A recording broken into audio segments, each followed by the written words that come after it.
Welcome to Beyond Streams, the podcast where the music business gets real. No hype, no fluff, just straight talk on the deals, the rights, the strategies, and the mindset that actually builds careers in this industry. Good evening. Thank you for joining. How are you doing? Good evening. Thank you for joining us. I hope you've had a wonderful day so far. Yeah, it's been a great day. Oh, nice. It's been a great day. Yeah, adulting is adulting, of course. Yes. But we keep pushing, right? We keep pushing. Sure, definitely. Beyond Streams, we are back better. This is our first edition for the year. It's 2025 was such an amazing year. We had brilliant conversations on this space. We've had amazing music execs, artists, producers, entertainment lawyers have come through on this space during our last few editions we've done. And now we are back. It's a solid bang. We're coming back. So it promises to be really great tonight. We have an OG in the building. Yeah, she's an amazing singer, rapper, and I'll get into all of that when we kickstart officially. So I just want to welcome everyone just to get the ground really smooth for everyone to come back and relax. My name is Danny Brown. I am right here representing, just so you know. And okay, everyone, thank you for... So it's going to be an interesting conversation, like I said. We're talking about artist development blueprint. Thank you, Sam OG. So we're talking about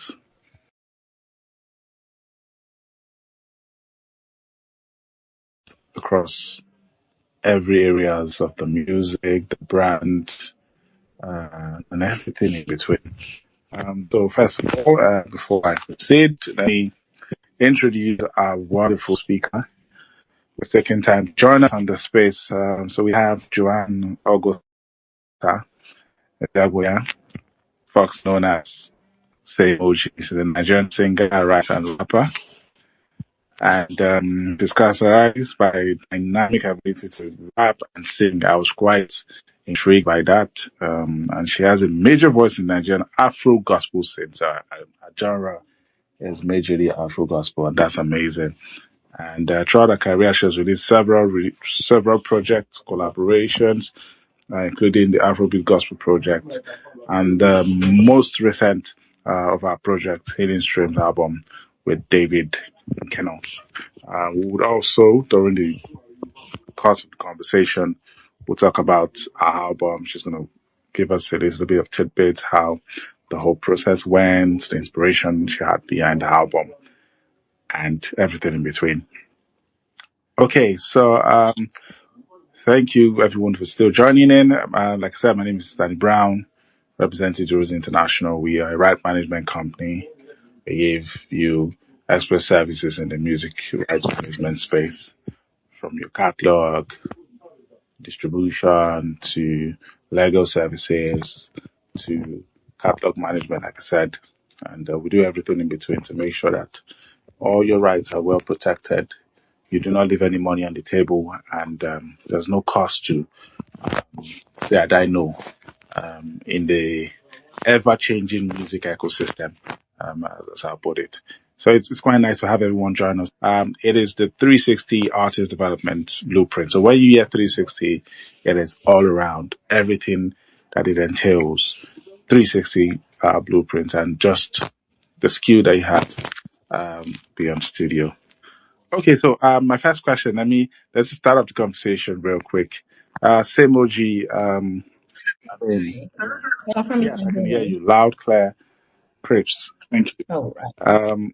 So for you, this is 2026. So my conversation, I'm not going to go into what the 360 mean, what it should be like. We're in 2026, and I know that to an extent, a lot of creatives, even the underground creatives who are not really grounded in the music business space, understand what artist or talent development is. In the case of maybe you're not a singer, and I know that in 2026 has been a roller coaster of emotions for the industry as even not just Afrobeats in the gospel industry. We've had controversies that have happened from 2025 till now. So now my question is, do you think talent alone is enough to build a successful music career right now in 2026? And how does artist development come into play?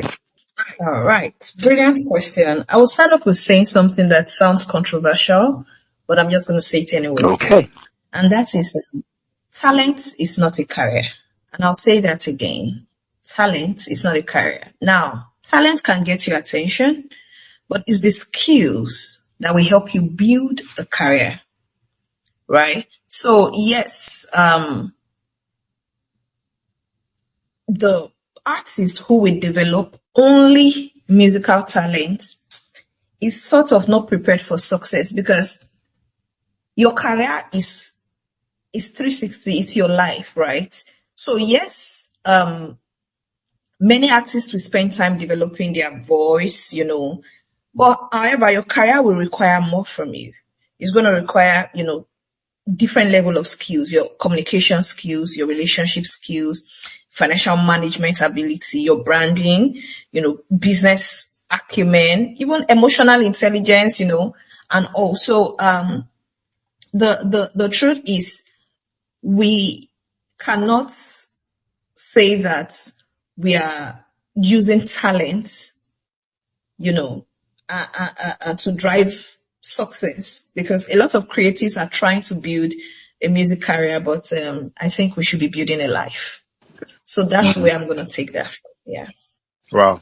I mean, building a life, and you've talked about what skill is not. I mean, yes, every creatives now, not just the artist or the beat maker or the songwriter. I see them as a full entity, as a business. During the course of how we have evolved in the last 10 years, what it used to be and what it is now. A lot of artists have now they've understood that it is not just talent alone, and you have to evolve, take it as a business. You alone standing as a one man army, you are a brand and a business and as an entity as well. So thank you so much for that. I really love that angle you take it to, you brought it from, and it brings me to the conversation. I mean, yeah, it was controversial at the beginning, and I was hoping for a hammer in the head at the end, but thank God you were soft. Soft. Yeah, so I've seen conversations around artist development. I mean, in just all the facets, like I said before, not just even in the gospel music space, even in juju music space, even in every areas. And we see that there's been um, a blockhead in terms of people not paying attention to artist development, especially in this time and that we live in. You see a lot of artists who are trying different sounds, who are just, they don't really have an identity. They don't have a sole identity for themselves and their craft.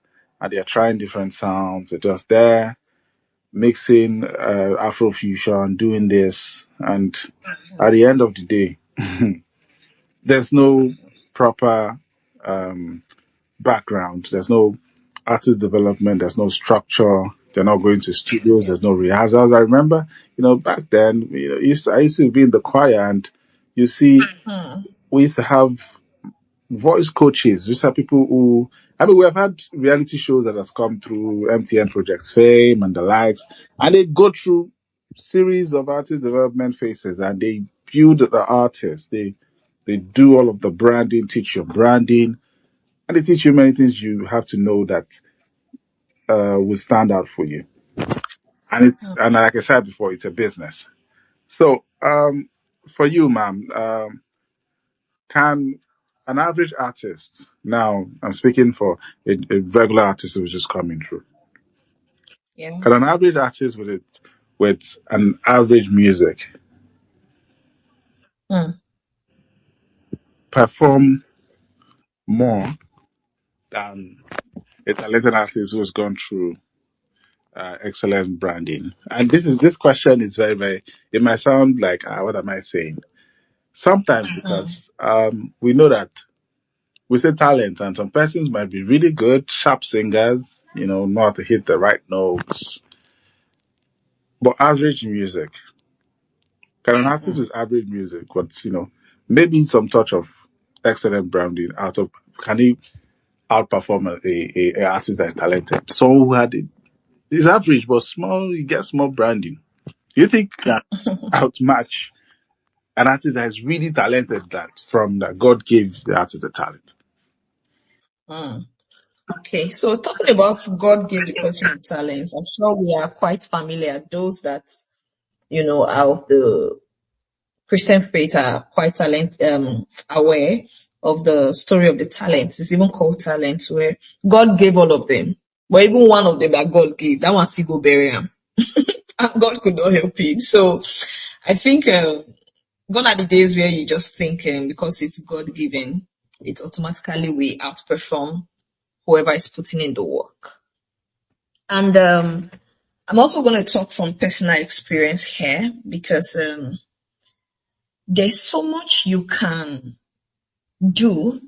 There's so much productivity that you can deploy if pressure is what is driving you as a creative.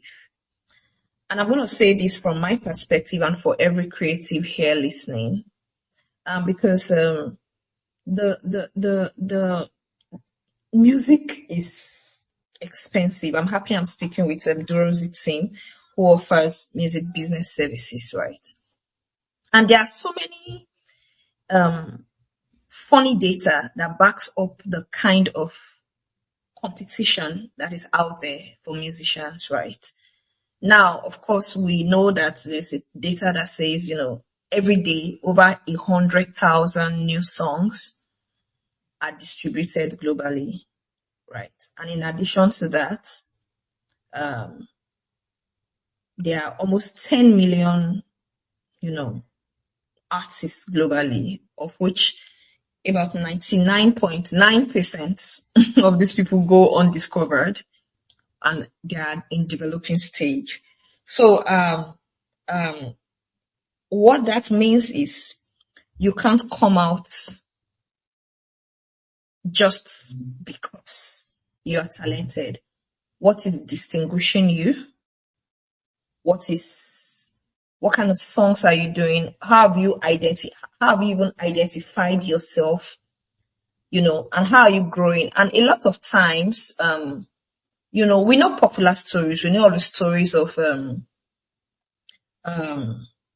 you know, Wizkid, Ashake, that has been doing music for like 10 years. I think it was Ashake's own that blew my head. Like he has been doing it for more than 5, almost 10 years, just honing his craft, pushing his thing, right? And I really just want to put this out for artists because we need to understand that this development of a thing, right? Artist development and all, is just like how people get to self-discover over time. I'm going to use that word over time. And while you are in between it, I'm going to bring in a very funny school of thought. And my school of thought is that young and coming and developing artists need to understand that while that is happening, you should try and be building some craft. I will take it this way.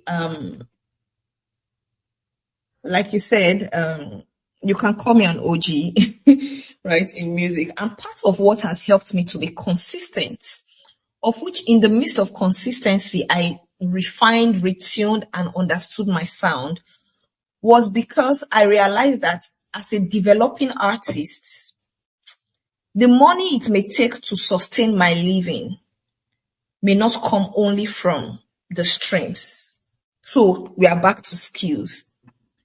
My ability to speak, to write, and at a point, I actually even got a job. And what that helped me do is that, number one, it was helping me. It made me to be able to afford music, because if you are going to your sound engineer, you are going to your producer, you need to be able to put some money down.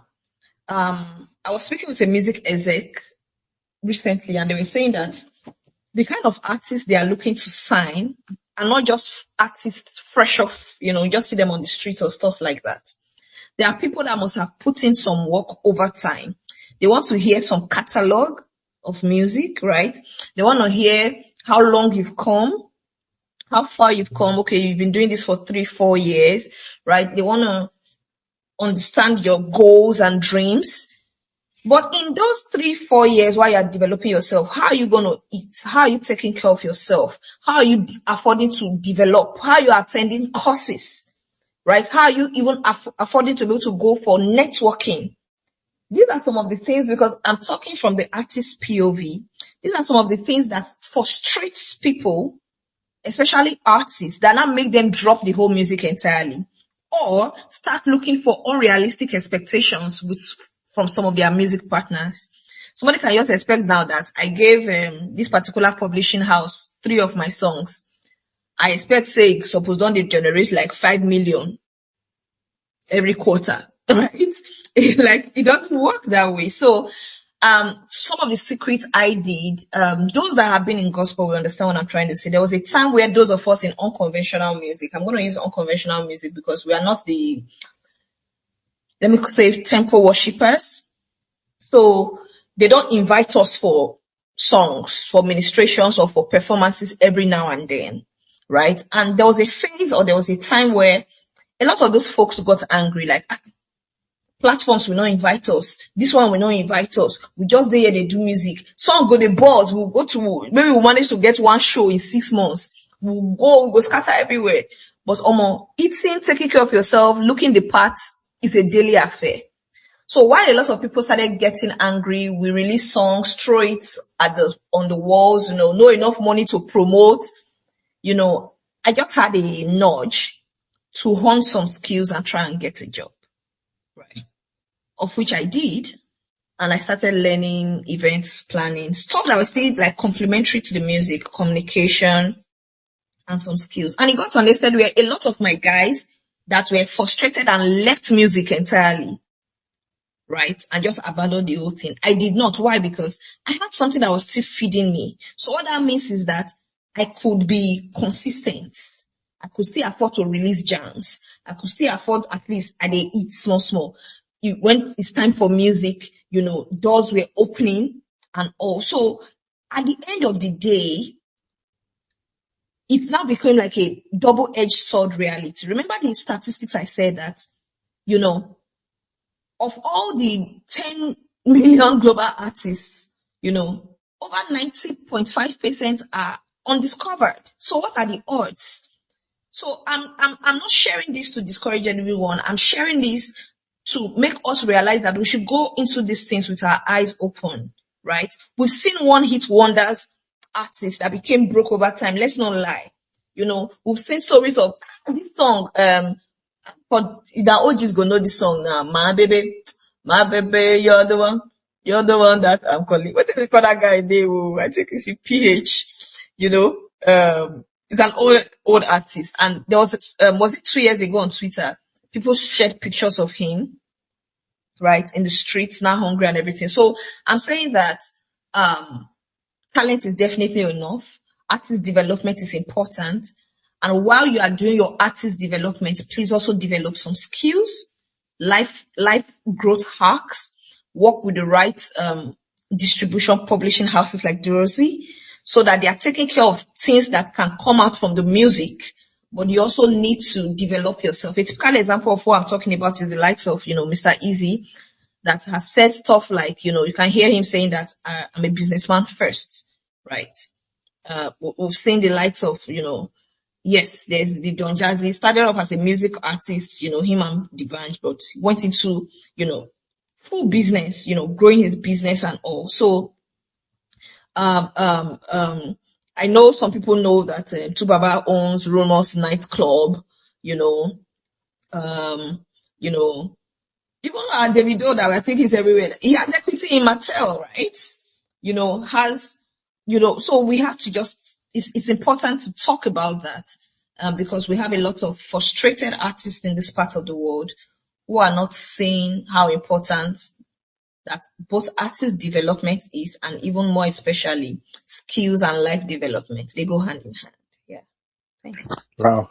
Well said, Semoji, well said. We have come with different angles from the skill angle and how important it is for an artist not just to know how to sing, but I mean, you should know how to write. In fact, these days we have a lot of artists who are also producing, they're self-produced, who know how to mix and master, who can, in fact, I know some DIY artists who can do their cover art themselves. They don't need to pay an art team, to pay a graphic designer.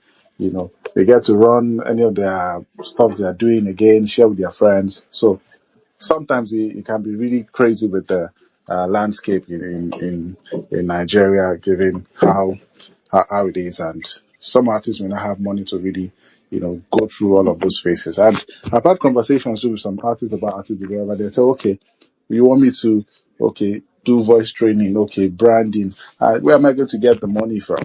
Where am I? I'm like, okay, fine. Well, sometimes it might not be necessarily about the money, but knowledge.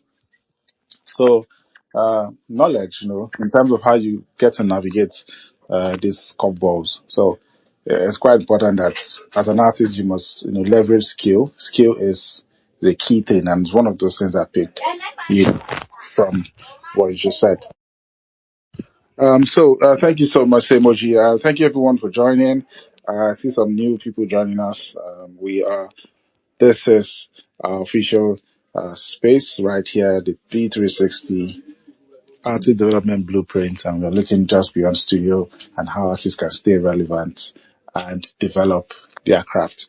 It's quite interesting that, many artists turn their ears away from, how it's interesting to develop your craft. And I said it earlier, not just, in the Afrobeat space, I mean, different genres as well. How you can brand up, refine your sound, and be ready for, global relevance. It's just quite important. And it brings me to this next question. Now, this is very, very peculiar. So say emoji. So how can artists discover and define their unique identity? So now it will interest you to know that some artists do not still have an identity. And I talked about that, earlier, how some artists are just trying different things, putting their hands, okay, just do this, let's try this, let's try this. So how can they uniquely just sit down and define their own identity? All right. I was listening to some documentaries from the likes of Prince. Like I said, I'm an OG, please. So I'm sure Prince is not a Nigerian. So I mean is it Purple Rain? Right. I mean the artists, they're Michael Jackson time shark. Yes. Those people that were very intentional with their sound, and they said that, what? It's just like art, right? ART. And you see an artist, I mean somebody that draws, right, will paint something and they expect the world to revolve around it. I feel like there's a level of confidence in who you are and what you can do that is very important in the definition of your sound. This may sound contradictory for someone like me, but I'm going to tell you about me a bit. I mean, sound-wise and where I'm at now. So, you see people that will try A today, try B tomorrow, try C next tomorrow. It's just like somebody that has an identity crisis, right? In the sense that what's driving you is a very introspective decision. What's driving you? What do you want to portray? How do you want to sound? What's your message? What's the best flow? What's your natural capacity and strength? Right? Like I said, it's very introspective. It's a question you will ask yourself and answer. And the truth is, there will be time where you may need to, diversify, but you will not lose you. Typical example, Johnny Drill. Right? Let's start from there.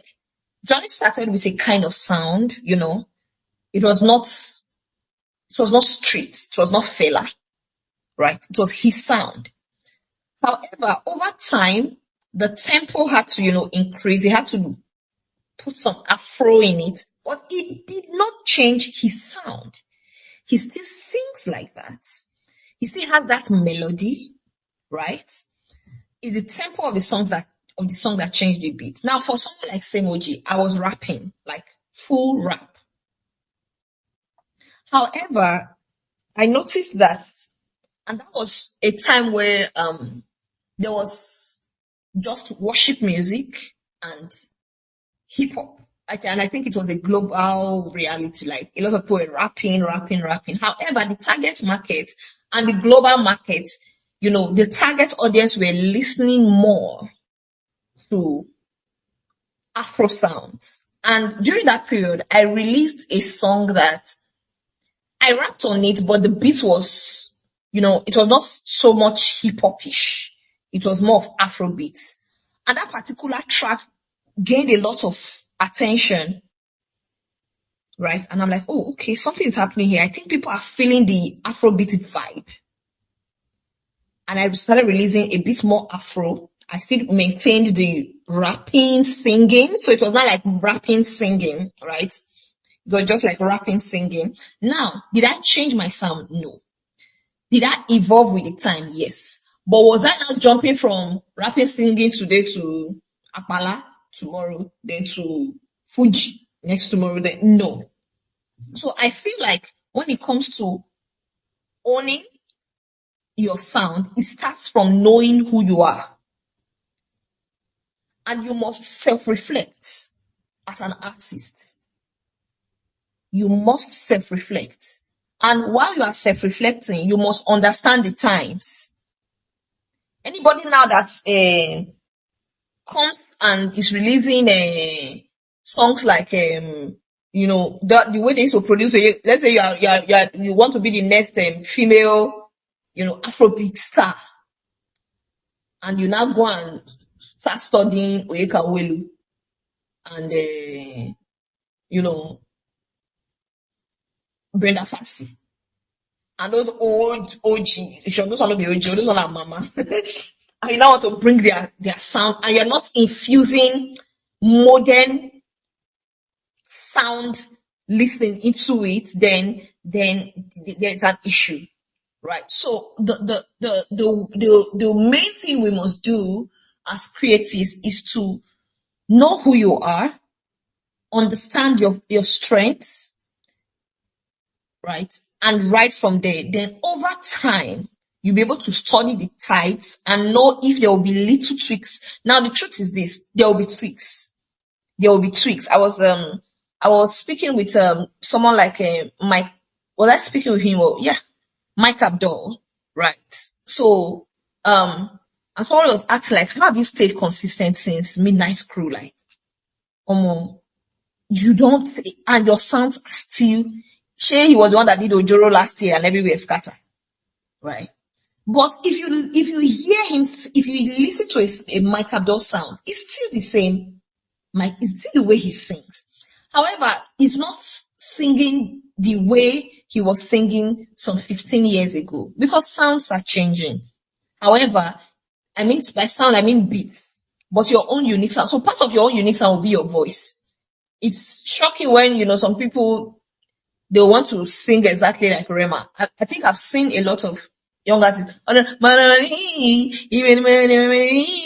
just say, this person just want to be like this person, right? Have your own unique sound, know your own strengths, then build relevance from it. I think that's just it about sound. It's if you are jumping from one place to another, it'd be like identity crisis. I know good life for you. Go find yourself, man. Okay. Thank you, Seboji. I was laughing my head's out.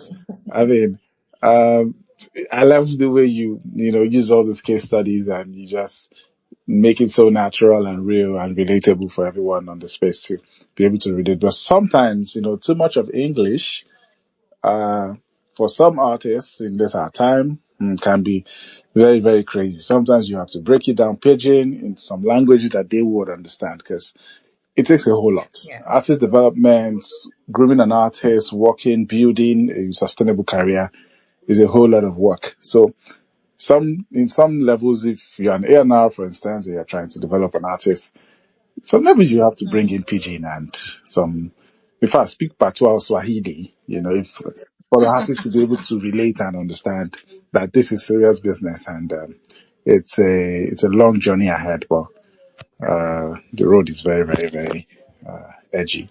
But at the end of the day, you come out well. And very, very good references you made. Mike Abdul, how relevant he has stayed and how people have stayed. So now let me now jump to relevance. I mean, how important it is to have an A&R, to have songwriters at your belt to help with artist development for you to stay relevant. Well, these people are the pros, right? They understand music. So this is now deep music business, right? They understand music. They understand the trends. It's their job, right? And for those that don't know what A&R means, like it's artist and repertoire, right? And usually they work with either a label or a talent development company, in the structure of a music business, right? I feel like the role has shifted and expanded, right? They are no longer just talent scouts, they become, like you said, they become brand builders. Just like the same way artists today are not just musicians, an artist has to be a content creator, an artist sometimes has to be an influencer themselves, So A&R jobs has also evolved, sometimes A&Rs are now helping artists to create their, brand image, sometimes their online presence, and depending on how good the artist is, they can assist in, signing of these artists. So there was a time an A&R approached me and they were trying to say, you know what, you will produce so number of songs. We will listen to it. We will know which one you will put down and which one you will take up. Which one we will not use, which one we will use. So it's tough if the relationship between an A&R and an artist is outside of a label or a business structure. An A&R working with an independent artist, we have to be an independent artist already doing well. So this brings me to the importance of artists putting in the work. So it's also easy for A&R, right?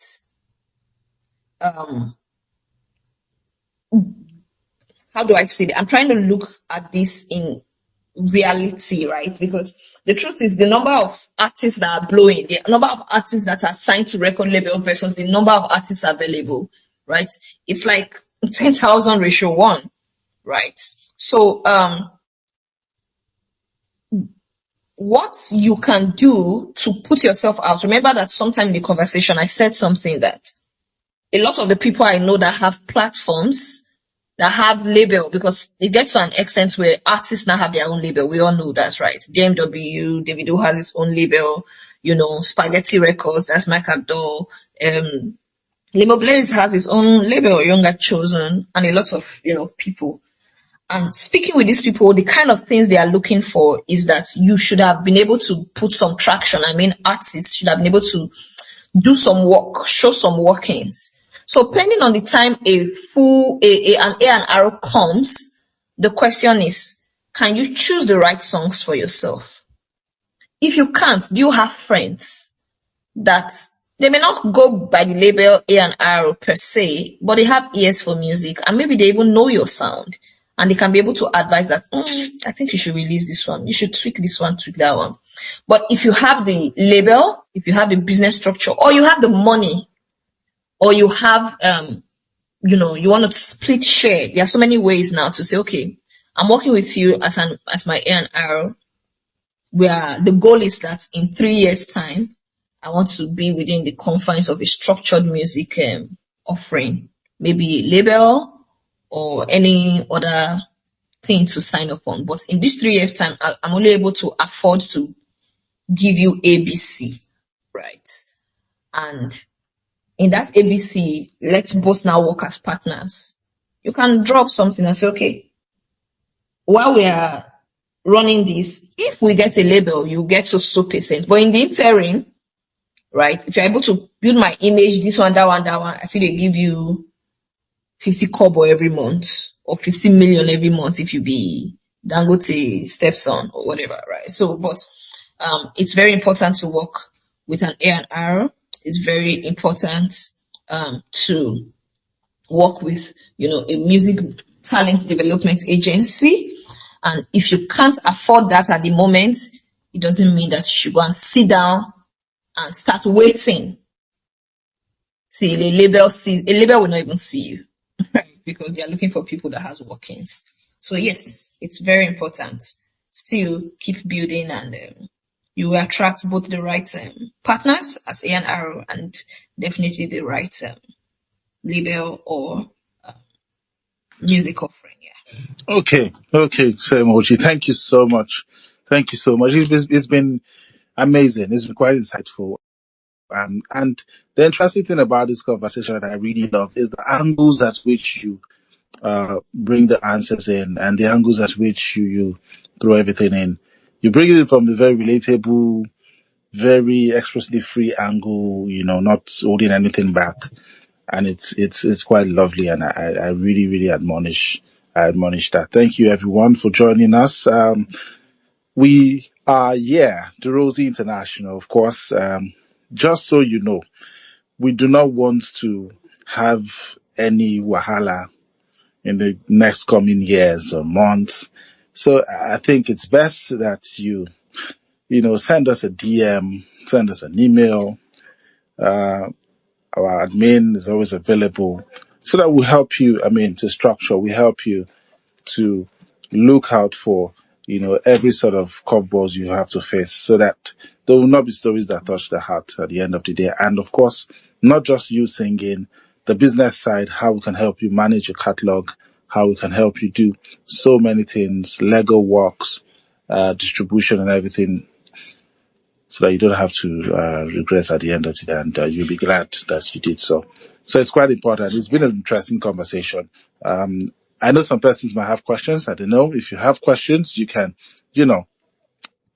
just you can raise your hand, or you should just signify on the chat box so that we can have a few questions. We'll be wrapping up the conversation any moment from now, so that we can go about every other thing we have to do. It's just quite important. And Semoji, thank you so much. Now you're going to tell us about your album. I said that earlier in the introduction about your album and everything. Now you're going to give us a tidbits on how the album was made, the inspiration behind it, and what's happening. Yeah. Thank you so much. So about the album,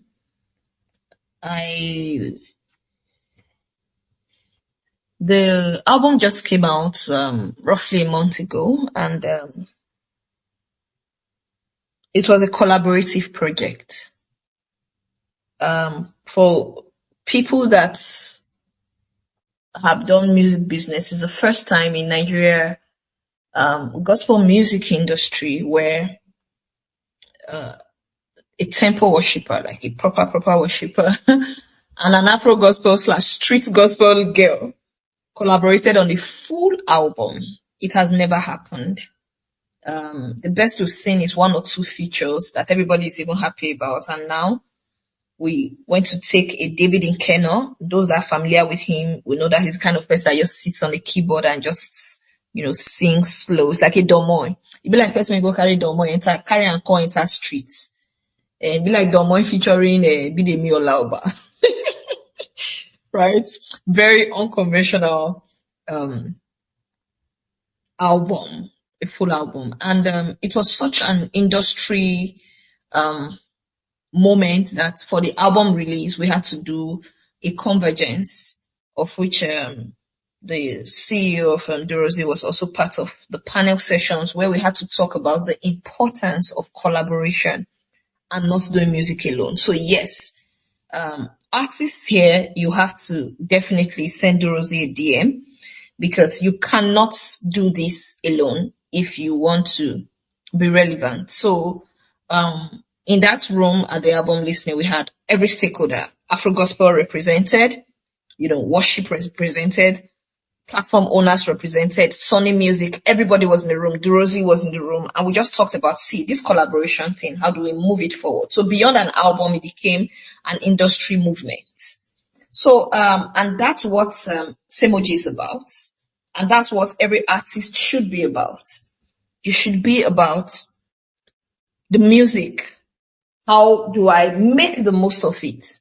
Remember, we talked about the music being like a door opener, but the music doesn't have to be the entire building, right? And even in the music, there are so many doors, right? And Durozi offers all of that.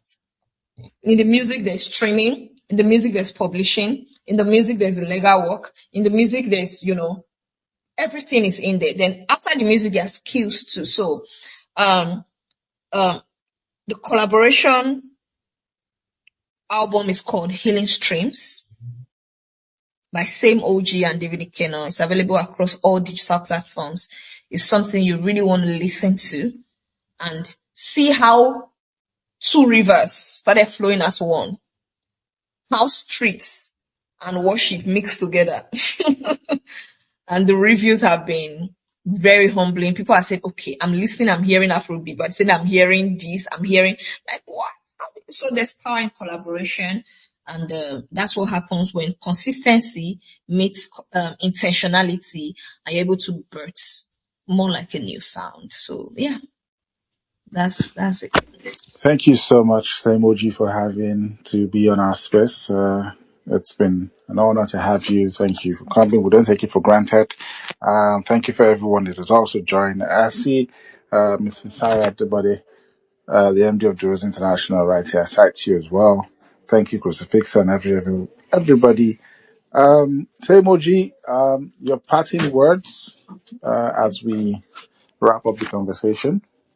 My parting word will be for everyone on the call, whether you're an artist manager, a platform owner, or a music lover, the creative industry is buzzing, right? I'm sure you know the numbers. It's a significant contributor to the GDP of the country. There's money in music, right? There's capacity. So any way you can collaborate with the artists, any way artists can collaborate with you, let's keep pushing. And for the artists, keep putting in the work and realize that talent is never enough. Build a life and reach out and, extend a hand of collaboration, and let's keep making impact and reaching out to more listeners in our own capacity. So keep building, keep collaborating. All right. Thank you. Okay, thank you, Semoji. I think I have a question on the chat box from Debbie, and Debbie's asking, she said, what burden has God placed on your heart for this generation? Very quickly before we go. All right. I think it's the message of hope. That would be my biggest burden. How do we share hope, right? across. And the beautiful thing is that music is such an impactful and direct means of passing that message, because among so many other things that can influence someone, what you listen to is very, very key. So how can we create music that is, driving hope to people?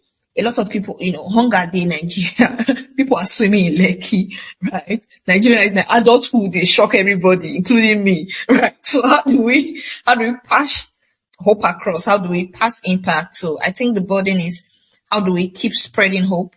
And how do we ensure that we're doing the kind of songs that can give people hope? And even more importantly, how do we ensure that those songs are getting to the people that should reach? So yeah, that's it. Thank you so much, Seimoji, for joining us. We're so glad to have had you. Thank you. We're sure to have you again in the nearest future for any of our spaces coming up. Thank you so much. We don't take it for granted. And thank you everyone for joining us. Don't forget, Rose International, we're always here to serve you. Right Management Company, we are there to help you. Your catalog, PRO setup, work registration, legal services, distribution, just everything. Our Instagram page is at Durosi. You can also hit us up on X. We are at DMP Africa as well. And we'll be here to always, answer your call. We're at your beckon. Thank you so much, everyone. And God bless. All right. Sign off. Thank you, everyone. And that wraps up on this week's episode of Beyond Streams. Beyond Streams is powered by Durosi International, a music rights and catalog management company. If you enjoyed this episode, do us a huge favor, subscribe, leave a rating, and share it with an artist or creative business person who needs to hear this. Follow us on Instagram.